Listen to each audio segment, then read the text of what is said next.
Hey, Richard Fiske here, welcome back to my channel, and today I'm going to give you 5 tips on getting the best cinematic looking video out of your drone, whatever one that may be.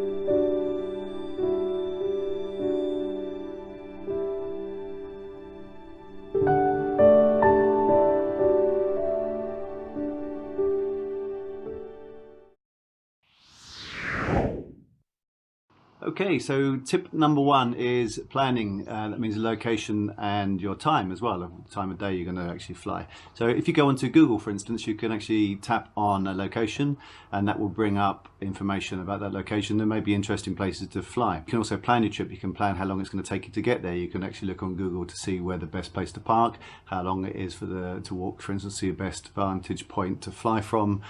And the other thing, obviously, with the Google Maps is it will bring up photos of the area, so you can actually see where people have been, see if there's anything interesting to film there. For instance, the castle that I shot at Vélez Rubio, and I found that on Google Maps as well. The other important thing to do is to look at YouTube videos, for instance. There may be other people who have already posted videos on there, and you can look at those videos, get ideas of where they've been filming from, the angles, etc. So it will give you a good idea of if it's worthwhile going there. And the other important thing to consider is the time of day you're going to be flying and videoing. Obviously the golden hour is the main time that everyone talks about, which is the hour at sunset and the hour at sunrise. For instance, if you look at the clips that I'm going to put on now, these are the same location but filmed at different times of day, and it makes a huge difference. So there you are. It's much better in the morning with the shadows, brings out the depth of field, and just a much richer, nicer shot.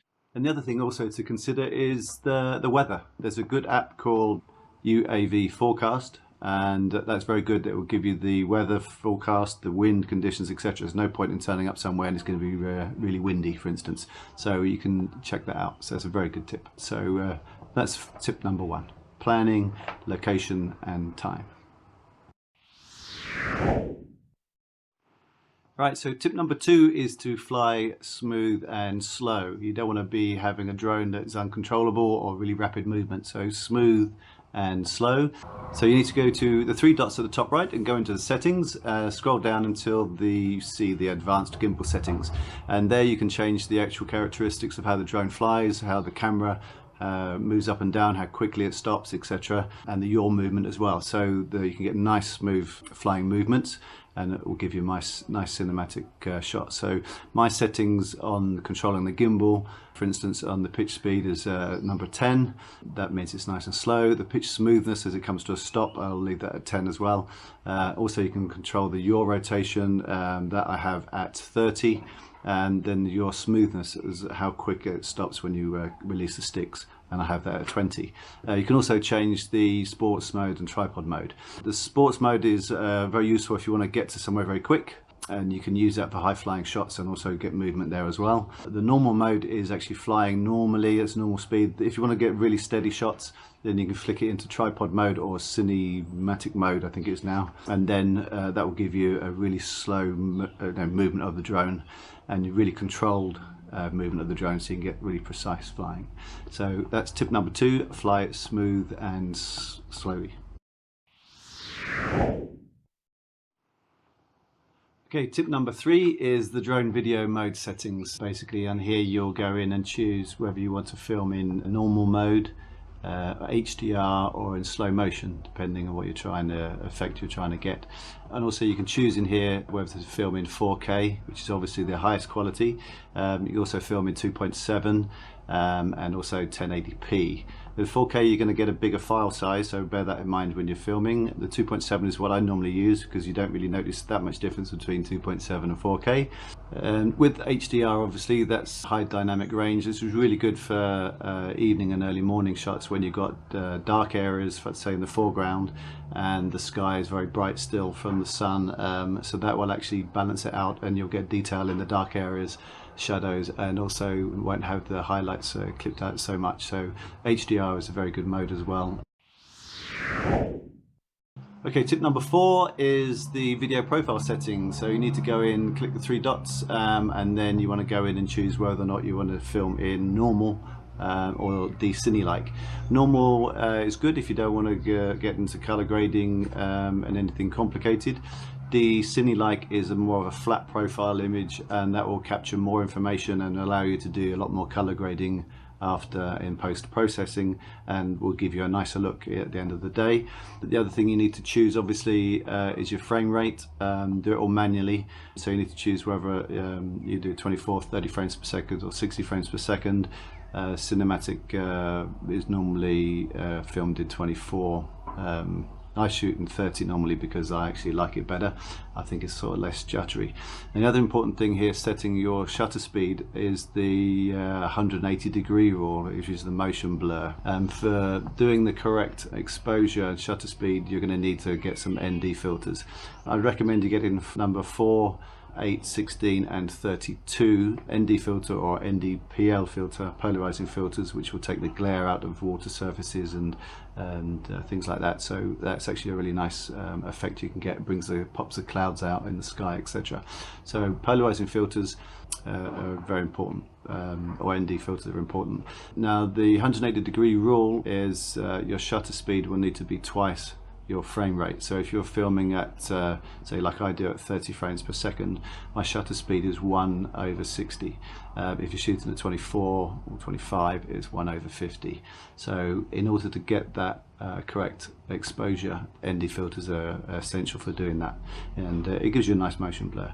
Now the other thing is very useful is to use the histogram on the camera as well, and that will show you whether it's a peak at the left and clip in the dark areas, or a peak on the right and clip in the bright areas, so you don't under or overexpose the image. And again, that's important for when you come to color grade. There's nothing worse than having a good cinematic scene and it's overexposed or too dark. So that's tip number 4. And tip number 5, get various shots in on the drone movements. Talk about how you fly. You can get bird's eye view where the camera's pointing straight down, which is good abstract shot. You can do the reveal shot where you fly along and the camera is pointing at the ground, and then as you're flying along, the camera points up and reveals the landscape or the image. You can do that in reverse as well. You can be flying along, point the camera up slightly, and then bring the camera down to show you a shot. So there's things like that. There's also flying sideways. You can reverse your shot. You can fly backwards, and if you turn off the obstacle avoidance, you can actually fly very close to objects and without damaging anything, and that gives a good sense of speed. And it makes the shot more dramatic as well, so that's much better than just because the drone can fly high. You don't want to just be flying high at 120 feet, 120 meters or whatever, and just having a general scenic shot. If you're flying close to things and a variety of shots, it's going to be much better for your video. So that's tip number 5, to vary your flying movements. Okay, and for those of you that have stayed to the end, this is extra tip number 6. Think about the music you're going to put on a video, because that can make a huge difference to how the video comes across. I might put a couple of examples on now. If you put the wrong music type to the same video, it's going to change everything. It will change the mood, and it won't convey what you're trying to achieve on the video. So spend a bit of time thinking about what music track you're going to put on, and also on the editing side of things, try and edit to the beat of the music, so that you change each clip to the beat. It makes a much more enjoyable video and much more scenic video as well, and you'll have much better results.